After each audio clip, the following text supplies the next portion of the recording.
Actually, marami tayong mga DIYs sa mga projects natin. At the same time, syempre, hindi lang naman DIY, kundi sa mga standards na ginagawa natin.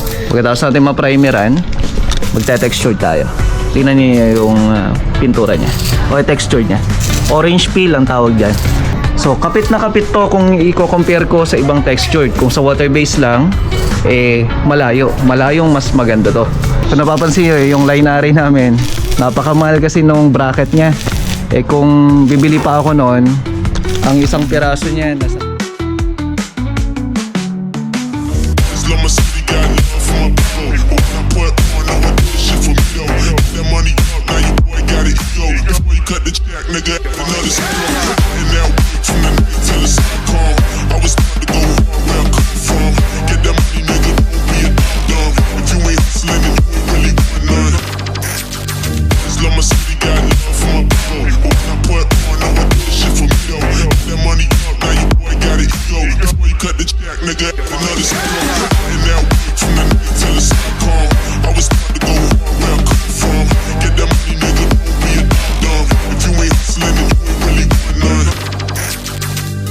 back sa panibagong vlog natin. Dire-diretso natin mag-upload dito.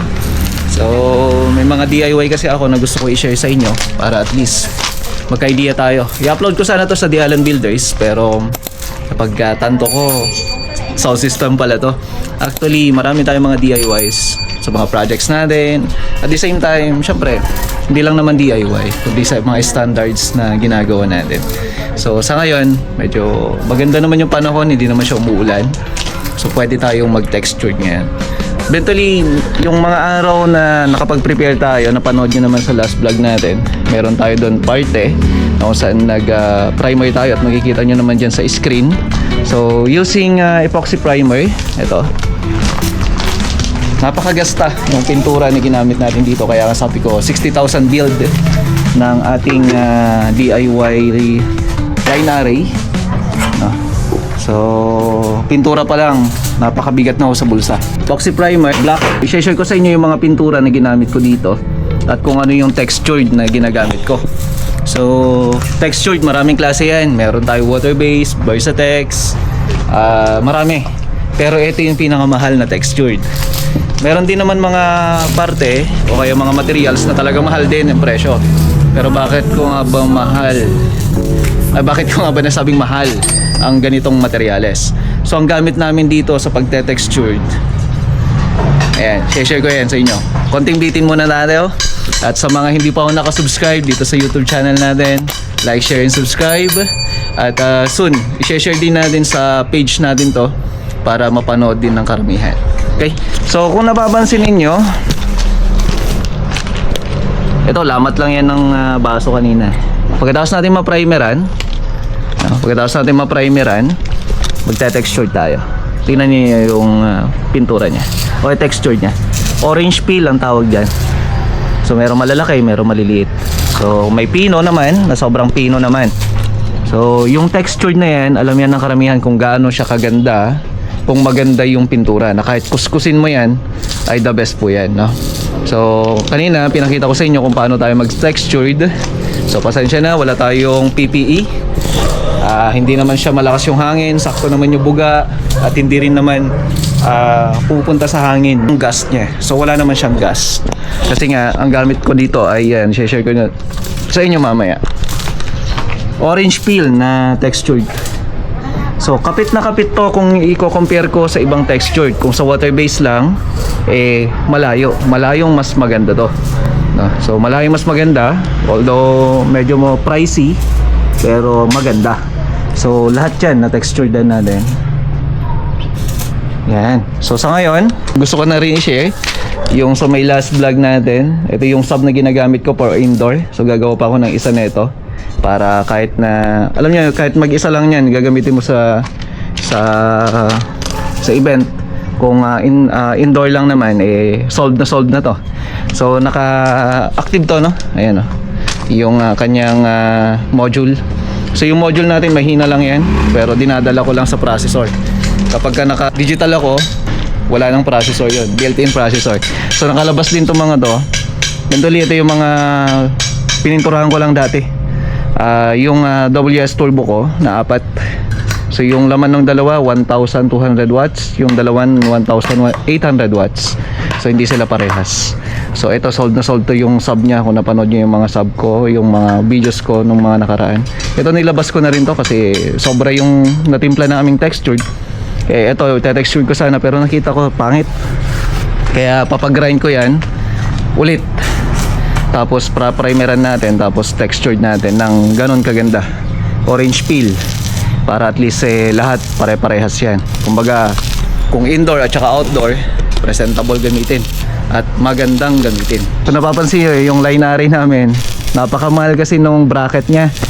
Kung bibili pa ako noon, ang isang piraso niya nasa 3,000. Kung yung isang piraso 3,000, ay kailangan ko ng bali 8. Kung 8 yon, so 24,000 ulit. Aabot na tayo na 100 yan kung sakali. So medyo masakit. So sa ngayon nagdi-DIY ako ng bracket, and tinawag ko si Leo dito, yung welder ko sa The Alan Builders. At yan, papakita ko rin sa inyo yan. Simpleng DIY lang yan, pero kakapulutan rin ng diskarte. So ngayon, ito yung ginagamit ko. Meron tayo ditong acrylic thinner. Ayan, Weber yan. Meron din ako dito pang toner, o kaya naman acrylic paint din to na black. So yan ang gamit ko dyan. Tapos yung pinaka importante sa lahat, ito yung ginagamit kong pang textured, epoxy. Yan, epoxy all purpose A and B. So yan po yung gamit ko. Lagay natin dito para mas presentable at makikita natin at makakapag-picture tayo ng maayos mamaya, no? Yan yung gamit ko. So bakit nga ba may thinner pa? Bakit nga ba may pintura pa? So ang katanungan kasi dyan, bakit nga ba nilalagyan pa natin ng mga ganyan? Ngayon, pagka ito kasi hinalo mo yung A and B epoxy natin na yun, malapot na malapot lang po yan. Kumbaga hindi yan may bubuga nung ating textured na, ayan, pangbuga. So kailangan mo rin pala na ito, splatter ang tawag natin dito, o kaya yung pwede kayong gumamit ng mortar na pangbuga. So ito, nagkakahalaga to ng nasa 800 up to 1,500, depende sa klase. Pero pwede na kayong mag-start yan, yung pinakamura lang nasa 700. So ito yung mga step by step natin. Ito, kulay din yan. Epoxy primer, meron yung catalyst. So yun yung gamit din natin, acrylic thinner panghalo doon. Tapos yung pintura natin na black, yung gloss o kaya naman primer, pwede mo rin ihalo dito sa may epoxy na all purpose natin. So yung all purpose na epoxy na yan, make sure na dapat pinong-pino yung basang-basa yung halo niya. So actually ito yung hinalo namin, halos pintura na hush, ay halos napakalabnaw na niya. So ito yung ginagamit natin pang textured. So ito yung kalalabasan niya. So medyo madikit sa kamay pero madali lang hugasan. Basta madali lang hugasan kasi nga pag pinugasan mo ng tubig yan, ayos na ayos. So yan po yung gamit ko. Kaya kung nagte-texture tayo, napakaganda. Kaya kung makikita nyo dyan sa screen, madali lang mag-textured, pero dapat marunong ka kung paano bumuga. Kasi dito, nagkamali ako dito sa part na to. Ayan o, merong malalaki na hindi ko nakita na meron palang malapot doon sa loob ng ating pangbuga. So mali ko doon, dapat yon binuga ko muna sa isang lugar, isang banda. Kagaya nito. Ayan, ganyan yung lumabas. So pangit. Ngayon, hindi mo papalabas yung ganito kaganda kapag malapot. So ang gagawin mo dyan, halos ito naka 50% ako na ito. Ito naman halos naka 50% din ako ng hindi, nasa 1/4 lang. 1/4 na acrylic thinner. Tapos ito naman halos 1/8 lang yung pwede mong ihalo kung sakali. Tapos ang kalalabasan lang niya, ayan, malabnaw na. So ganito yung halo mo dapat kapag ang splatter mo ganun.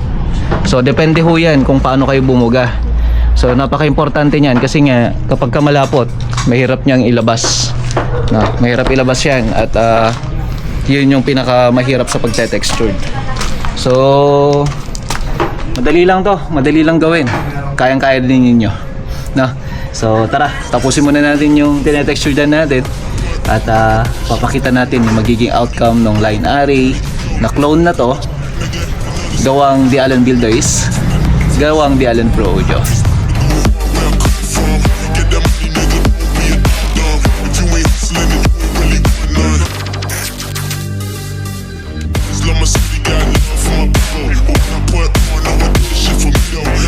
So bubugayan na lang natin dito yung kanto-kanto niya.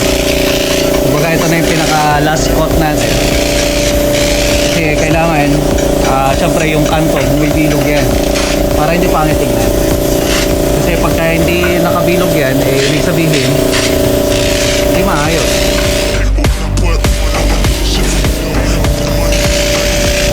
So ang pagpipintura ng kanto na ito dapat nakakanto pa. Ibig sabihin dapat kung saan nakatapat yung kanto hindi mo siya bubugahan. So ito yung pinaka last spot na. Tapos bago natin siya top coat na pintura.